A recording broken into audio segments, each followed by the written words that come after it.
¿Qué pasará con las pensiones si tumban la reforma pensional? Esto es Política Viral, una producción original de Publimetro Colombia. Expandir el virus de la vida por las estrellas del universo.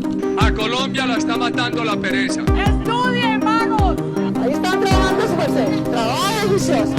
Esta semana se conoció que la reforma pensional podría caerse. El magistrado de la Corte Constitucional, Jorge Enrique Ibáñez, radicó una ponencia que pide tumbar esa ley. Aunque la iniciativa ya había sido aprobada por el Congreso y sancionada por el presidente Gustavo Petro, le corresponde al alto tribunal decidir si queda en firme. Esto se debe a que la Corte Constitucional recibió más de 140 demandas contra la reforma pensional. Una de ellas fue radicada por la senadora Paloma Valencia, quien, entre otras cosas, advirtió que hubo supuestos vicios durante su aprobación en el Congreso. Lo inquietante es que si bien la reforma pensional empezará a regir a cabalidad el 1 de julio de este año, algunas de esas normas ya empezaron a aplicarse. Por esa razón es que cientos de miles de colombianos cuyos ingresos superaban los 2.3 salarios mínimos mensuales vigentes tenían plazo para elegir una administradora del componente complementario de ahorro individual ACAI hasta el pasado 16 de enero. Para analizar qué escenarios se presentarían si se cae la reforma pensional, hablamos con Kevin Hartman, abogado e investigador experto en sistemas pensionales. Entonces acordémonos de dos cosas. En primer lugar, pues eso, si la reforma pensional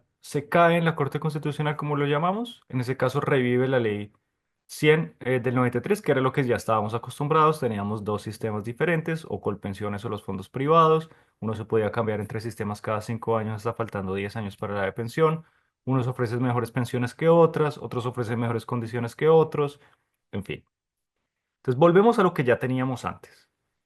Acordémonos además de otra cosa. La reforma pensional es una ley que en julio del año pasado se expidió y que algunas de las normas de la reforma pensional a partir de julio del año pasado ya entraron en vigencia.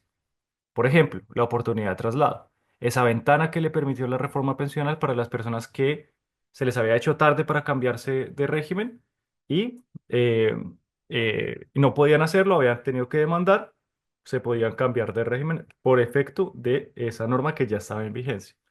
Pero la gran mayoría o la gran parte del articulado de la reforma pensional no entra en vigencia sino hasta el 1 de julio de este año, el primero del séptimo mes de este año. Entonces, ahí qué es lo que pasa. Mientras entra en vigencia ese sistema, el 1 de julio de este año, pues en este momento sigue siendo vigente la ley 100. Es decir, la ley 100 del 93 solamente dejaría de estar vigente si entra en vigencia el nuevo sistema, que es efectivamente el que lo contradice. Hartman además sostuvo que si la reforma pensional sigue en marcha, hay múltiples retos que las instituciones deben enfrentar. Sí, así es, Sebastián. Yo siempre he pensado que, de todas maneras, los esfuerzos, por muy imperfectos que sean, que hizo este gobierno con la reforma pensional, pues son esfuerzos en una buena vía, que probablemente hay que arreglar muchas cosas, que el problema, que hay un diseño pensional que pues no quedó del todo bien hecho, que la interconexión entre los diferentes pilares es pésima, que el diseño del pilar semicontributivo es muy malo, que el umbral es muy alto, que se reproducen los problemas de pues, subsidios a las personas que están en el sistema de Colpensiones, que no se modificaron los parámetros, que se pudieron haber hecho muchas otras cosas mucho mejor. Pero de todas maneras, a pesar de eso, creo que el esfuerzo institucional de hacer este cambio estructural es un paso en la dirección correcta y que probablemente le corresponderá a los próximos gobiernos, les correspondería a los próximos gobiernos hacer los ajustes necesarios en el camino, como toda política pensional de todo país del mundo. No hay país del mundo, salvo Suecia, que en 1998 dijo que no iba a volver a reformar su sistema pensional hasta la próxima era del hielo, y ya lo han reformado 2 veces. No hay sistema pensional del mundo que no se vaya ajustando a través del tiempo, con detalles, con cosas de diseño que son importantes a tener en cuenta. Pero esa era mi esperanza.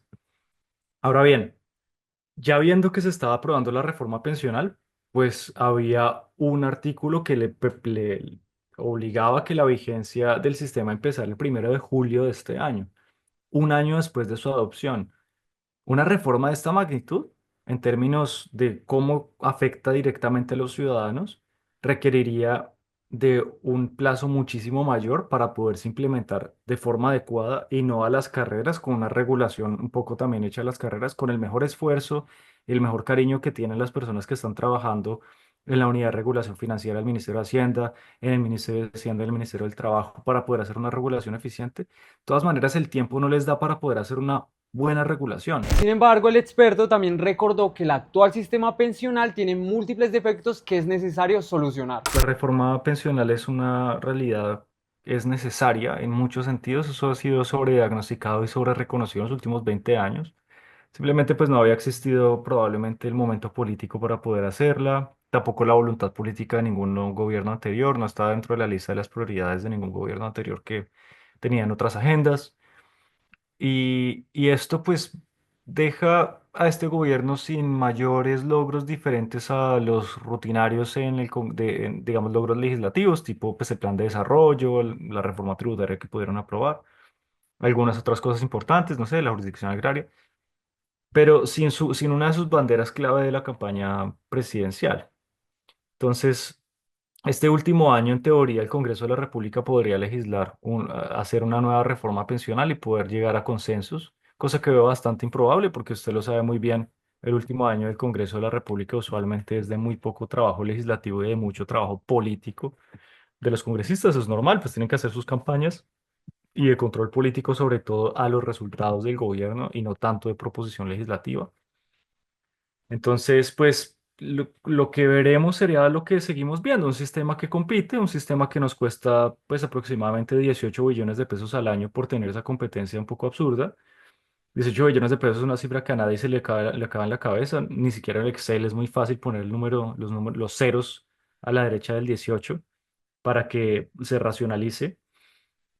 18 billones de pesos equivalen básicamente a una línea de metro de Bogotá completa que todos los años estamos desperdiciando en esa competencia absurda, donde tenemos pues 1.473.000 adultos mayores en situación de pobreza extrema. Eh, y pues tenemos naturalmente esta misma situación que vivimos viendo desde hace rato y es, mientras a unas personas las pensionan con una buena pensión, a otras las pensionan con el mismo esfuerzo de trabajo, con una pensión 7 veces menor o 3 veces menor que la otra. A unas personas le devuelven unos saldos acumulados que son entre 5 y 10 veces mayores a los que están en el otro régimen. Pues vemos una inequidad absoluta y jugamos a una especie de liberticidio pensional que para mí no tiene ningún sentido. Acordemos que Colombia, ese régimen de la Ley 100, pues es un régimen absolutamente único y excepcional en el mundo y no por su originalidad o por sus buenos resultados, sino todo lo contrario, por lo absurdo y loco que es tener un régimen que compite por la seguridad social y no se complementa como es un poco el objetivo de esta reforma.